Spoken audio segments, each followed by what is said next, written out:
37 degrees Celsius is what we're looking at later today in Abuja, the Federal Capital Territory. But for now, it's 28 degrees right here in the city. Good morning and welcome to Sunrise Daily, your daily dose of sunshine. I'm Muhktar Yusuf.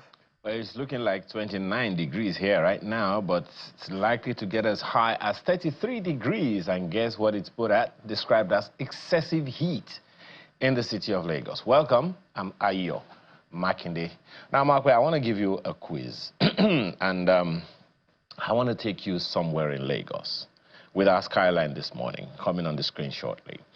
And so I want you to tell me where this is in the city of Lagos. It's a place I know that you know, okay? So it's going to come on your screen any moment now, and as soon as you do, you'll be able to tell me exactly where it is, okay? So while we are waiting, I expect that should be rolling now, the skyline, because I don't want to waste your time. I know you're curious, and I don't know if I'm going to give you something for it, but let's see where that takes us this morning.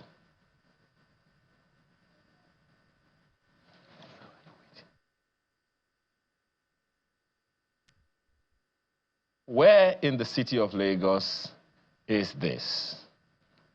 Clue: there is water beside the road.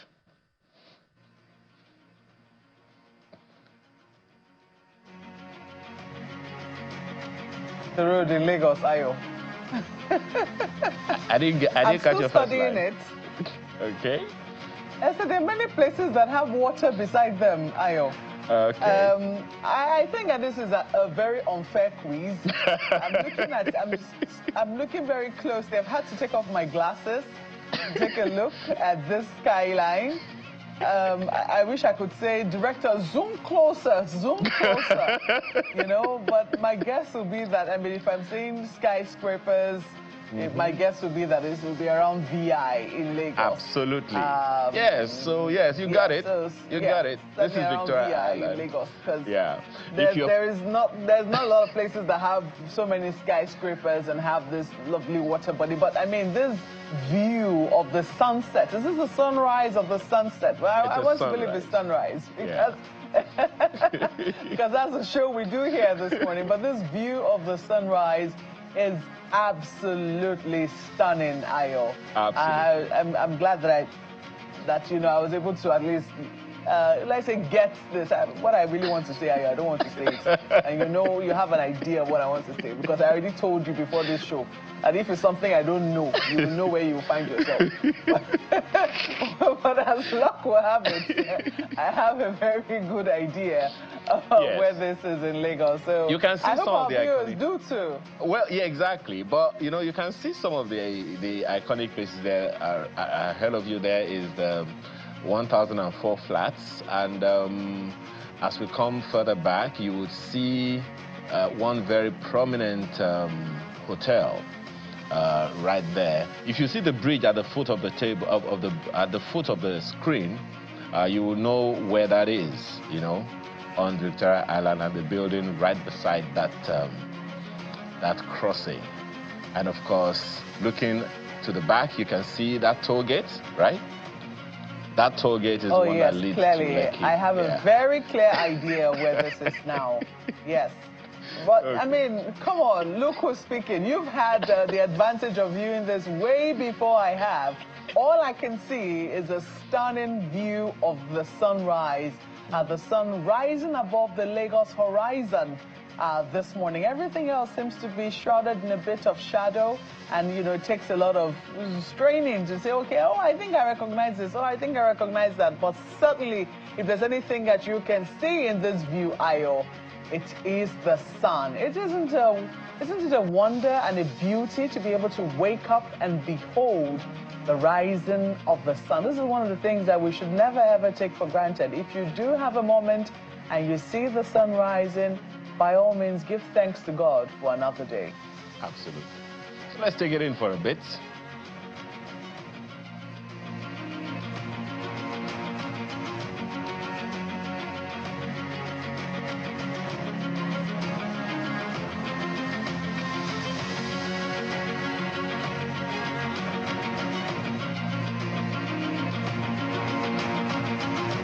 Well, while Lagos is also a beautiful place to view sunrises, sadly, it's also a place where quite a number of things can occur, and some of them can be unpleasant.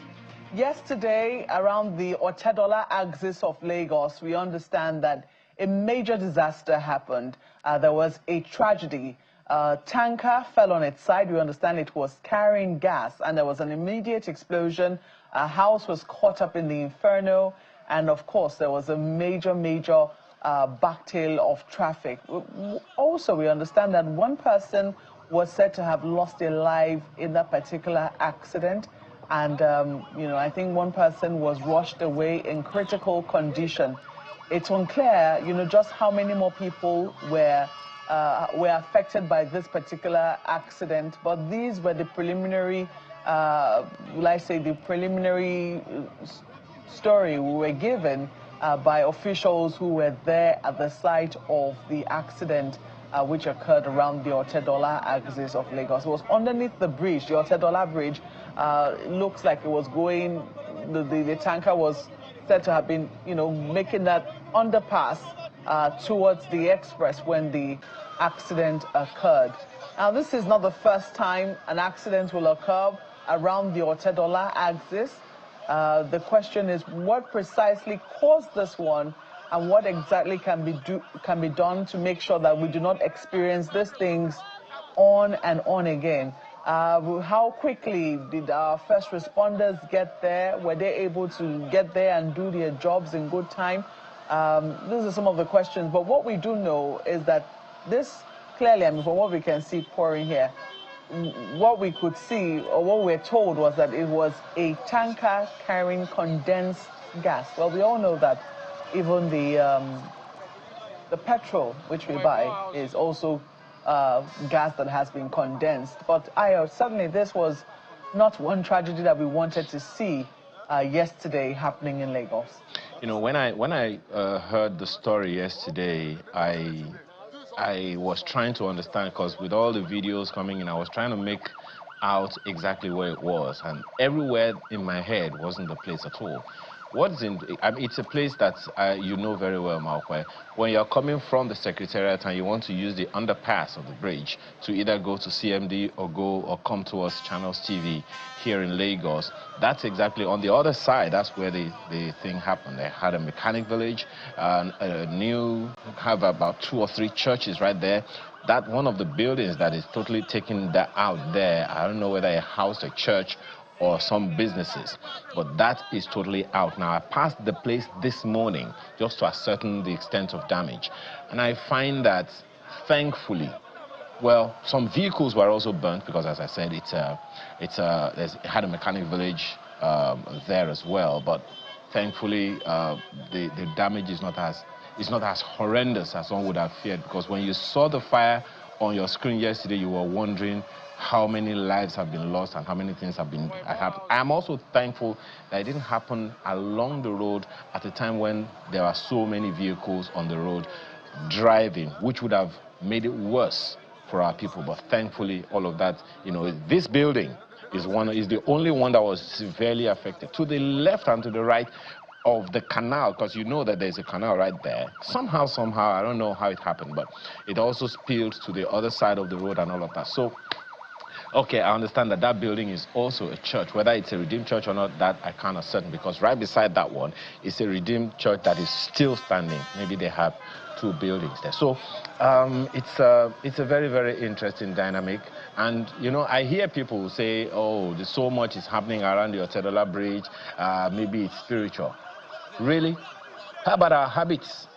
How about our driving habits? How about training, the indiscipline or otherwise, of the people who drive the vehicles? How about doing the needful? How did this thing fall off of the bed that was carrying it, shove it, taking it wherever it was supposed to take it? It's all about our safety, Muhktar, if you ask me. For me, it's all about safety. Whether or not we're giving it its due as something that we have to think about. It's back to you, Muhktar. Ayo, did I hear you say some people think it's spiritual? I'm telling you, come on. I heard that this morning. Come on, Nigerians. Come on. Come on, if something keeps happening in a particular spot, the first thing you go and do is examine the spot. Is there a stone there? Is there, what exactly is the corner? That's what is done in other places. What's the science around it? Spiritual? Please, let's get serious. But we understand that today, the Ministry of Works will be visiting that particular spot of the accident for an assessment. So we'll be certainly bringing you, details of their visit when they visit. I hope that they will not also reach a spiritual conclusion. I hope that their own conclusion will be more scientific. But also speaking of happening today, we also know that much later, or shortly after this program, the Minister of the FCT, Nyesom Wike, will also be briefing journalists. Will be taking questions from journalists about happenings around the FCT. He went on an inspection tour yesterday, and clearly, there was some friction in some areas where work had to go on and people had to be forcefully moved, people who were in the right of way and have refused to move because they're hoping to have a discussion or a negotiation of some sort. But clearly that isn't happening. But the Minister of the FCT will also be briefing today to, perhaps shed light on that and a number of other incidences around the Federal Capital Territory. But in the meantime, I say we'll take a break at this point, and when we come back, we'll be talking to another minister about a newly created ministry. Find out the ministry and the minister when we come back from this break.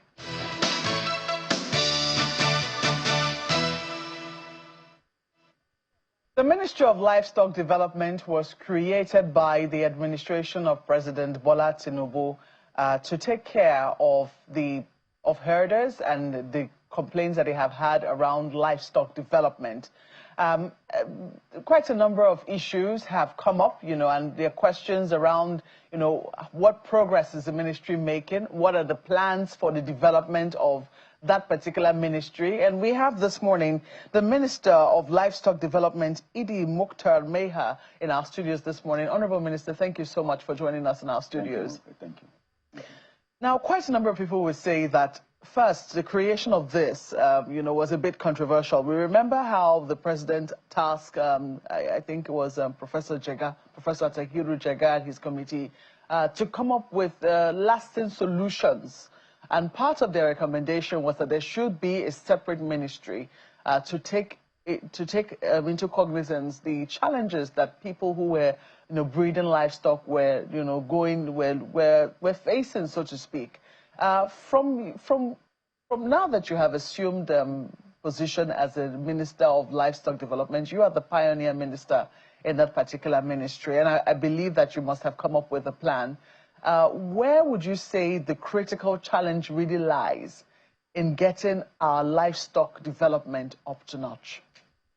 Thank you, Mope, for having me today. Thank you, Sunrise viewers under the flagship of channels. It's a pleasure to be here with you today.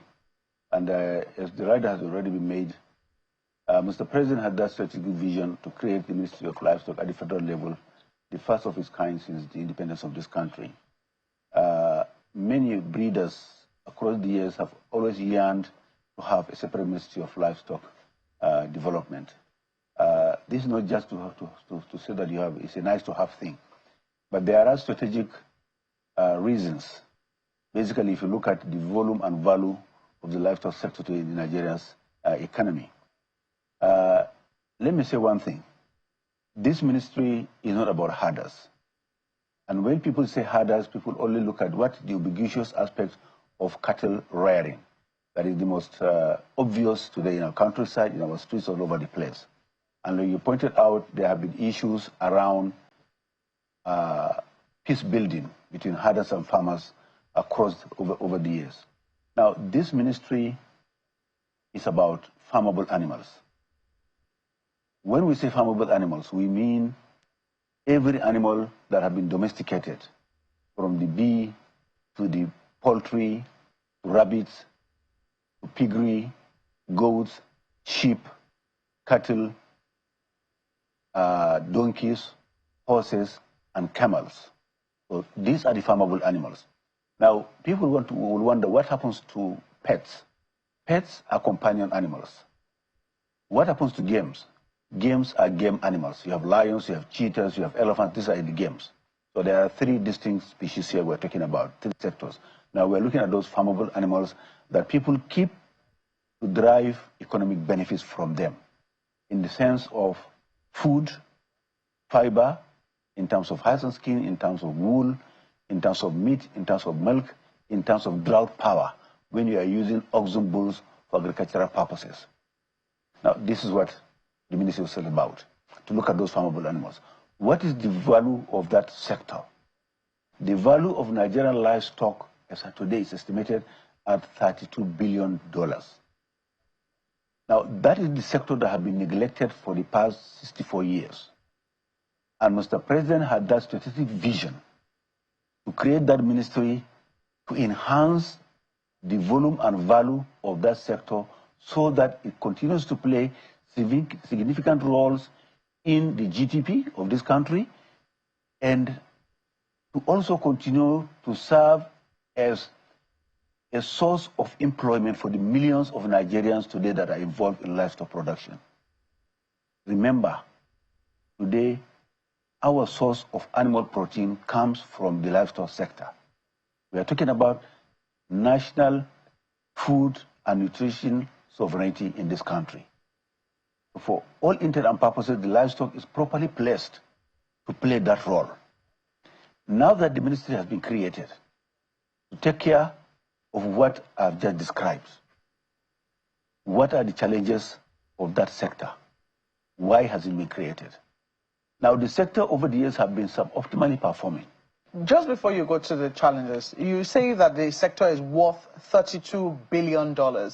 Is that the value as of today, or that is what you're projected that if we develop it, it can be worth? That is the value of the Nigerian livestock sector as of today. As of today. If you take, for instance, all the poultry birds we have in this country that are close to 600 million. If you take the pigs, 9.3 million. If you take ruminants, sheep, goats, and cows, 158 million. If you take the horses, the donkeys, and the camels, if you put all that together, including the pasture land that have been developed, every value chain in that aspect, probably that is a conservative estimate, but that is the value of Nigerian livestock sector. Okay. As of today. So you're about to talk about the challenges. Now we're talking about the challenges. We're looking at the fact that in spite of the numbers that I've just mentioned, the performance, the productivity of the animals today in this country, the indigenous breed that we have, are suboptimal.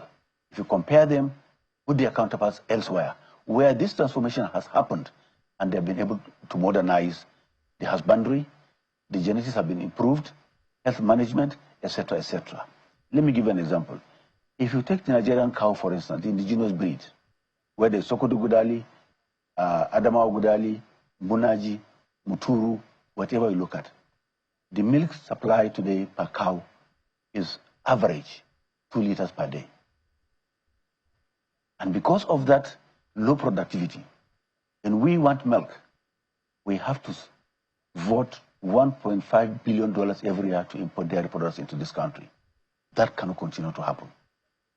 That is Mr. President's vision, that look, we should be able to transform that livestock sector so that we become nationally dependent on our own internal resources in terms of milk supply. That $1.5 billion should be domesticated into this country. Those who are involved in dairy farming should be able, to get piece of the action from that amount. If you look at beef production, for instance, because of the genetic limitations of our cows, and I'm not blaming the animals, I am blaming ourselves. Because the animal cannot transform itself. It is you and I, the Homo sapiens, that have the intellect, to think about what do I do with the indigenous animals that we have to raise their productivity. That hasn't happened until now that the ministry has been created, and we are focusing on breed improvement. For beef production, for instance, the rate of growth is very slow. The carcass weight of our average bulls, not more than 300 kilograms per one. Their counterparts are doing, at 30 months, 600 kilograms. Look at the mass of revenue you are going to get from there. If you look at feeding and fodder production in the country, Our animals still largely roams the countryside. And that's why we have pains from that perspective. Because there is no systematic way of getting into pasture cultivation, either commercial or by the herders themselves. This is one other challenge. If you look at disease management, for instance, we have been with these endemic diseases for a very, very long time. And these are zoonosis diseases. What I mean here, these are diseases that can affect human beings, can be transmitted between animals and human beings, and we need to manage those ones. So again, if you look at, we get a lot of animals from our neighbors. These animals just walk across the border without any proper disease surveillance, transboundary disease control, etc. Those things do not happen. So that even if you do very optimal disease and animal health management in this country, you are not safe. Because until everywhere is safe, you are not safe. So these are the issues we're looking at. And then by focusing on that sector, we are going to unlock all the value chains within that sector. Let me give you an example. Today, very few people in this country know about commercial pasture cultivation. People just growing grass for herders and peri-urban producers of animals to buy as a standalone business. You can go to a supermarket and buy food for cats. You buy food for dogs. You buy food for poultry, birds. But nowhere will you go and buy pasture, bales of grass that are produced, highly nutritious. You order and get supplied. This is one area that we do believe it has the potential to suck up all the unemployment in this country. How do we do that? We want to build the capacity. First of all, we raise consciousness, and that's what I'm doing now, that those opportunities are there. And people can get into pasture cultivation. And in fact, as of today, we are getting a lot of requests from the Middle East to import grasses from Nigeria. And a few people have started to key into that strategy, simply because this ministry has been open and we have been doing consciousness, campaign, awareness rising.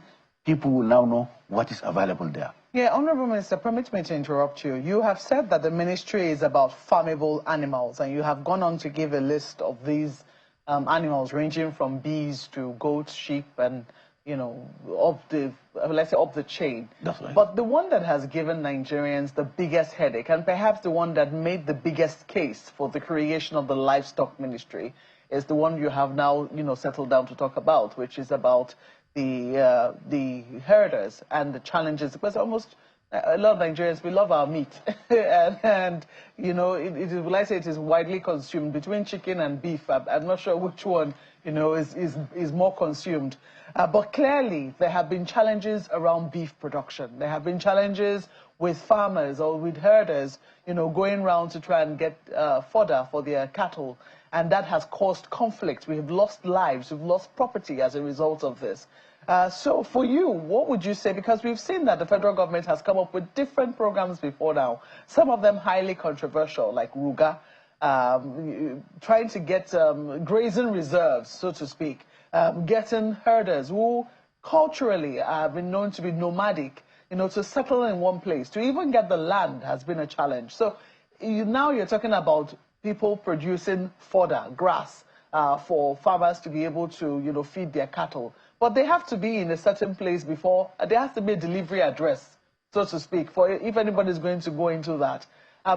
How are you convincing or speaking to herders about the need to be able to settle in one place, and, you know, and how grass can be cultivated for their cattle?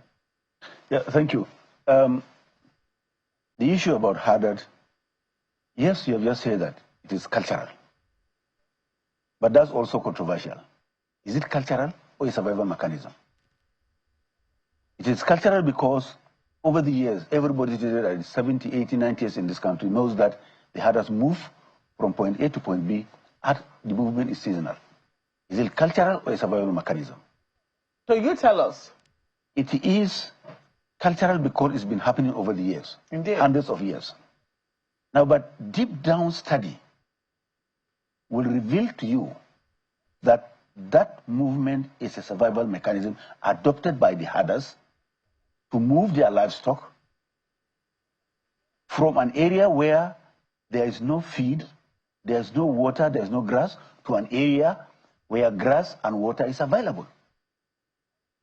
Now, if the table turns during the rainy season like it does every year, they now move back to where they came from. So that movement is seasonal. That movement is on the basis of the availability of fodder and water for their animals. Now, studies have been done over the years. And we have come to see, by also benchmarking in other lands and climes, where a concerted effort, a deliberate plan has been made to provide what is absent at point B, so that the urge to move is no longer there. And what have we done since? Since the creation of this ministry, we have done an inventory of the grazing reserves in this country. And we have found out that we have 417 grazing reserves, both gazetted and ungazetted. Now, the idea of grazing reserve was started in 1957 by the Lugard, when he appointed one Malam Hamisu of Kano to do a mapping of an area that was gazetted to be called grazing reserve, dedicated for grazing. Now, since that time up till today, we have an approximate number of almost 4 million hectares of land under grazing reserve in this country. But they are designated as grazing reserve, but grazing doesn't happen in those areas because the infrastructural facilities required to hold animals there 12 months in a year have not been provided for. And today, we are talking with the subnational governments. We have made a concerted efforts. We have done our planning to start regrassing those grazing reserves. One. Number two, we'll work with the subnational governments to create internal road networks, to provide grass earth dams, to create houses for the herders' families, to build veterinary clinics, to build nomadic schools in those areas, and also to build the capacity of the herders so that they can be taught on how to manage the pasture field. And then by the provision of those infrastructures that I have mentioned, where, for instance, you have a land of 9,000 hectares of land, you take maybe, if you do your calculations of stocking density, that land can hold approximately 6,000 heads of cattle.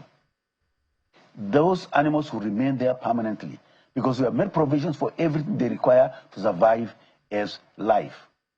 Then they can now begin to attract other businesses. Pasture cultivations, dairy processors, meat processors will now come in there. Now, once that is provided, I bet you, those herders will have no need to move with their animals. If they need to move for social contact, they can travel like you and I do, travel to Lagos, to Kano, or to Abeokuta for social reasons. But the animals will remain there because they have what they need to survive. You say 417 grazing reserves, gazetted and ungazetted. Yes. And this is something that we have had over the years. Yes. The question is, today, are those grazing reserves still vacant or have they been taken over by development? A few of them near the cities have been taken over by development. We have identified them. But we are not going to raise any eyebrows on those. We will ask the authorities to give us a suitable alternative.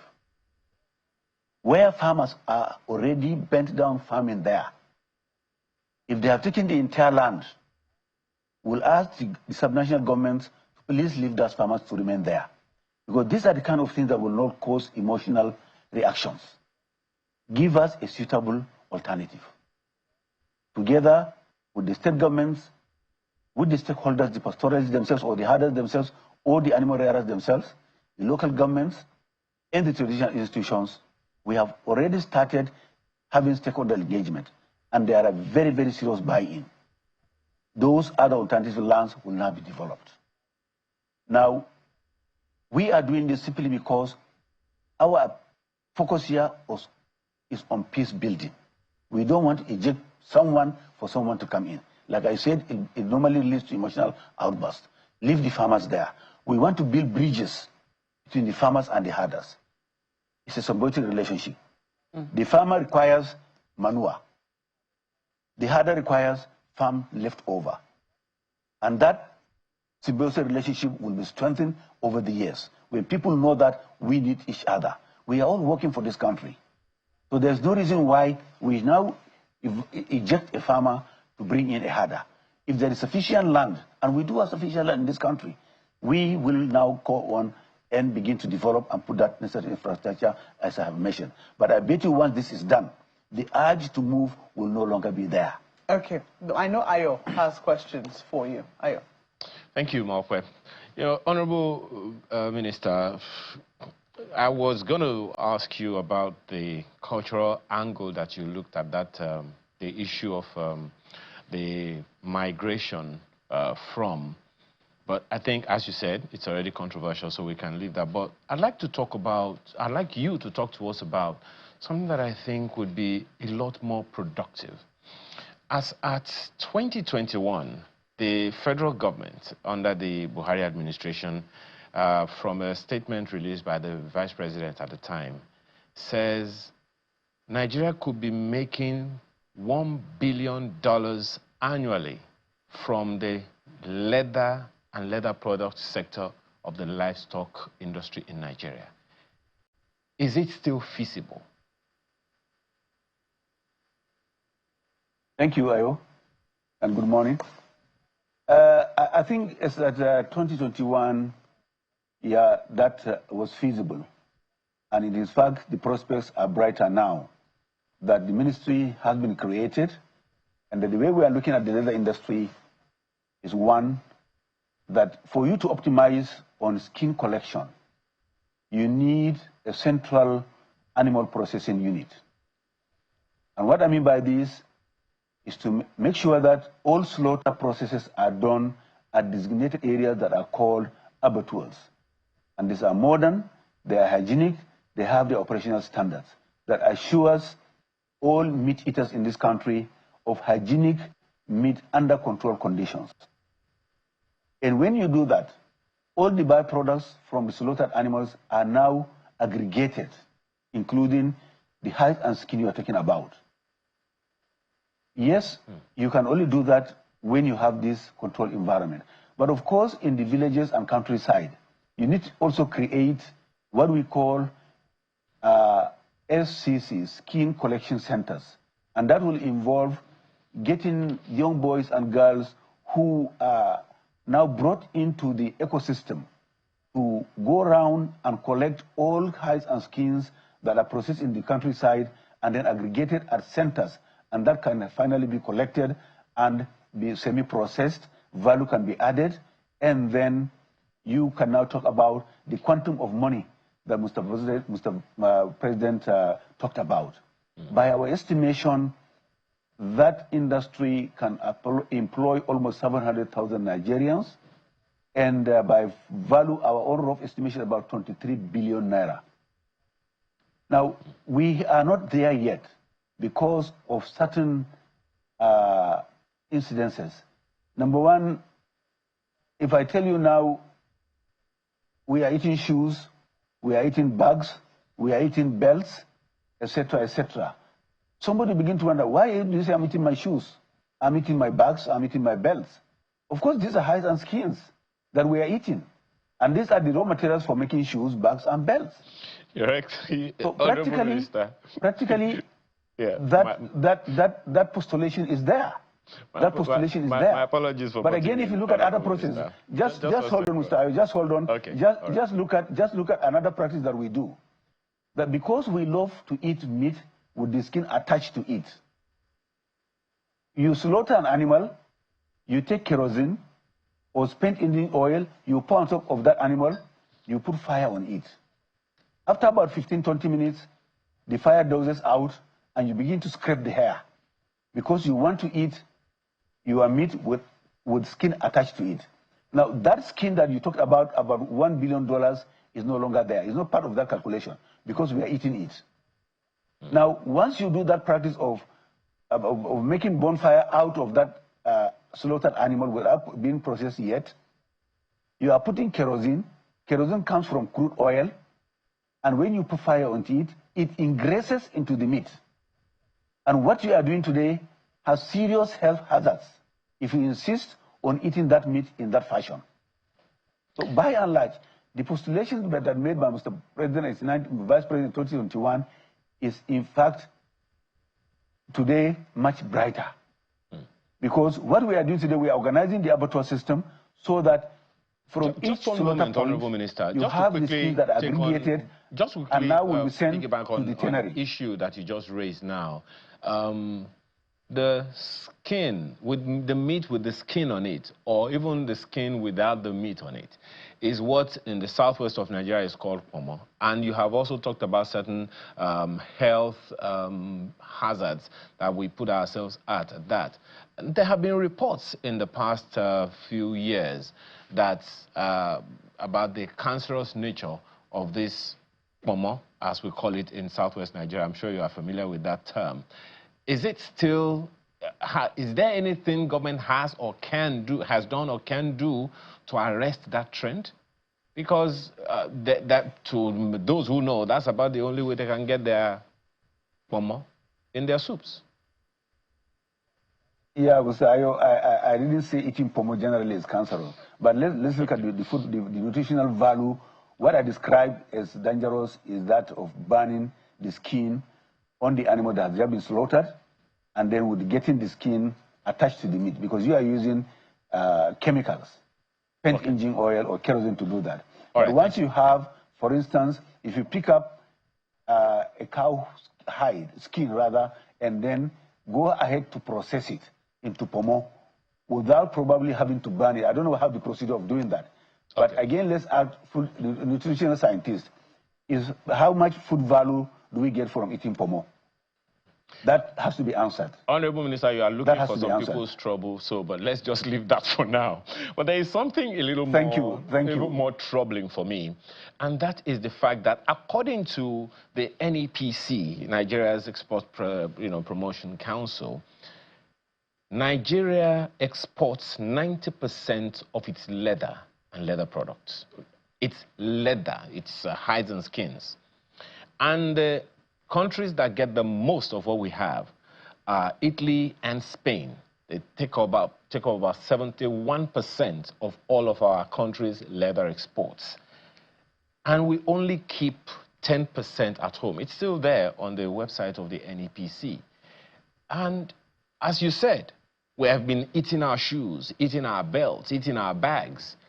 And from information available to me, there are just three main steps to value addition. First of all, the raw materials, the tanning, that's the processing, and then we add value to them. Why is that difficult in the country? Because as at 2023, 2 years ago, it is said that the value of hides and skins and leather products in Nigeria were valued at $85.34 million. But we export all of them. Is there a way to bring all of that back home and keep them here? Yeah, thank you. Actually, your statistics are correct. And the reason being, like any other raw material from this country, there is little value addition, and that includes the hides and skin. But however, some few months back, I visited Borno State, and I also had the opportunity to visit a tannery Nital shoes making factory that was established in 1984 in Maiduguri, and it is still running strong. It has had a period of downtime, but the current administration in Borno State was very, very proactive, and they have a PPP arrangement. So the factory today is turning out thousands of shoes across the board. That's for all ages, for all demographic groups, including jungle boots that I've seen. And the interesting side of that business is that today they're exporting wet blue. They're exporting wet blue to Italy and Spain, just like you have said. These are traditional export markets that we have today since pre-colonial times.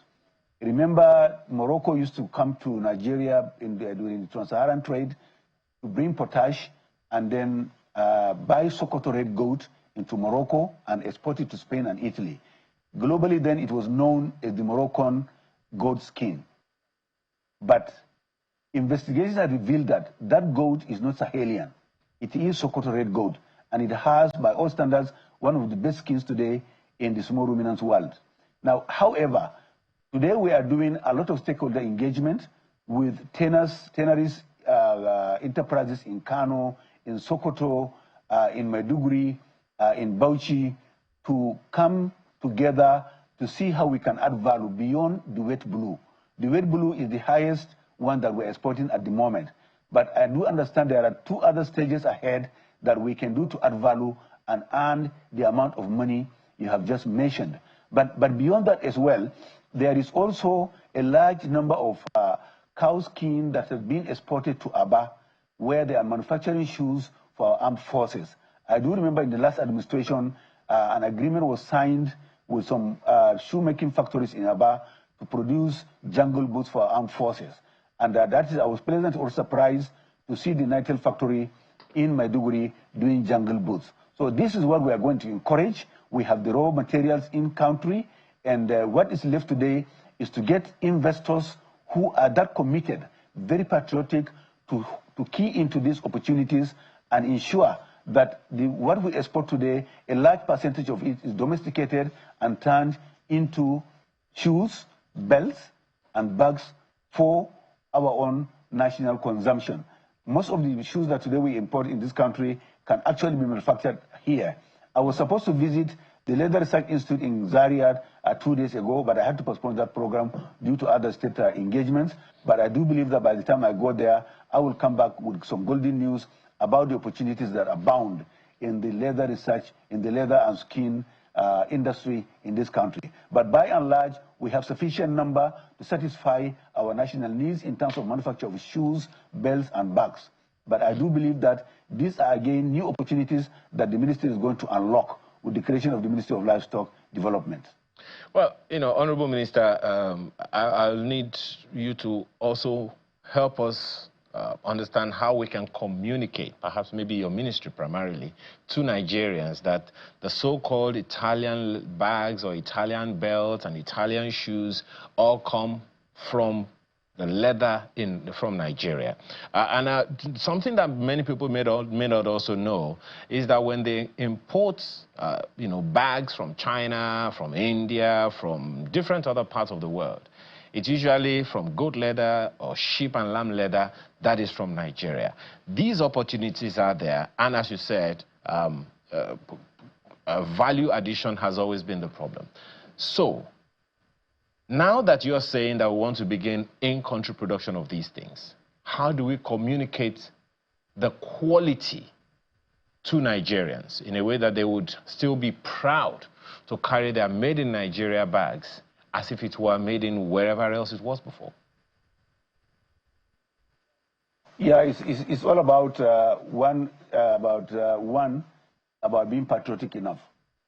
Those other countries go to the quality level they have gotten simply because of local patronage, global marketing, feedback from their customers that have made them to improve. And I do believe that with what I have seen, the shoes that are being manufactured today in Maiduguri and Aba can compare with any. The issue now is about branding. We have become slaves to some of these international brands. No matter the quality, no matter how poor it is made, once you have Gucci or Prada or Louis Vuitton, you think that it is the best. It could be, even if you want to manufacture here today in this country, and the slave mentality is that if you don't have those brands on it, people will not, no matter how qualitative it is, people will not look at it. But of course, I said it is a matter of now being patriotic about made in Nigeria, buying made in Nigerian goods. If we do patronize them, the quality will go up. But the other angle, probably at the wider level, is that issue of now having to control the importation so that we don't export our jobs and import poverty. And that's precisely that is happening. And you can see this across the board, whether you are exporting cocoa beans and getting in chocolate, whether you're exporting X and Y and getting B and S, is the same principle around it. So we need to really look inwards and patronize what we make.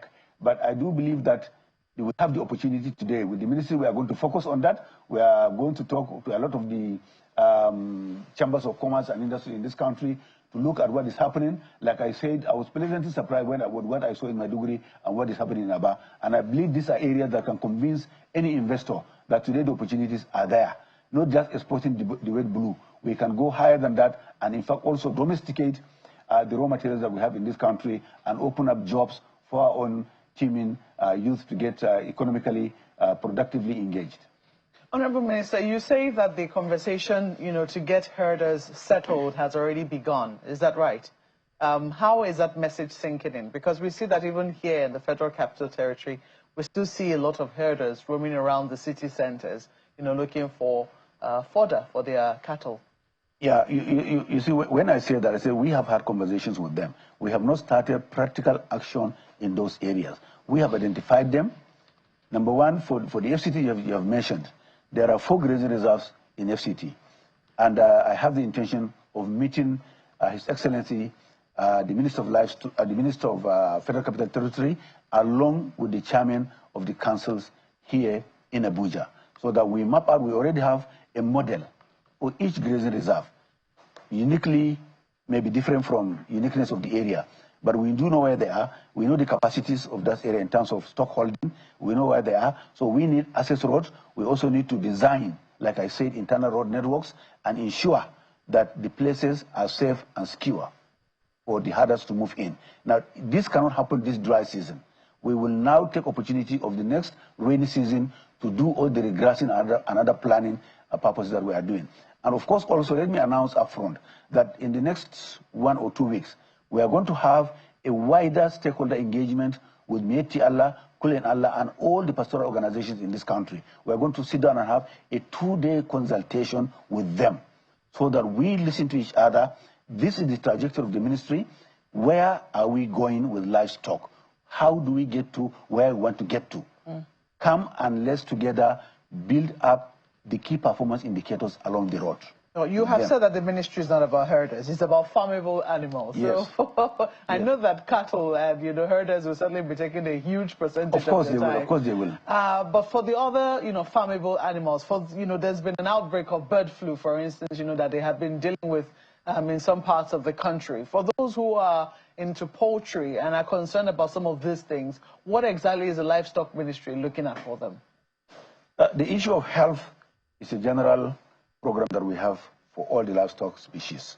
But of course, there are unique areas like you mentioned poultry. Poultry, by all standards, have succeeded in this country. It's the most successful aspect of the livestock value chain. Now, there have been 2 challenges. One, that have been the issue of cost of feed. We are addressing it. We have had very productive engagements with the feed millers, poultry feed millers in this country, and we are trying to address the issue of grains affordability and availability. Is yet to trickle down? Well, it is happening now. Everybody knows that today has been acknowledged. The work of Mr. President has been acknowledged, has been shared, that prices of grains are coming down. We have been monitoring the market, and this is empirical.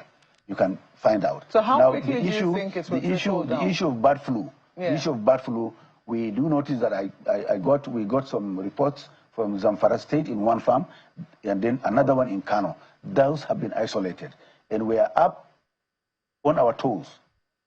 Monitoring is key. But the bigger key here is biosecurity. People just invite friends into their farms without mounting serious biosecurity measures. And that is very, very important when it comes to livestock disease management. Biosecurity cannot be compromised. And particularly people who have, penchant of going from one farm to the other. These are airborne viruses, they are airborne diseases.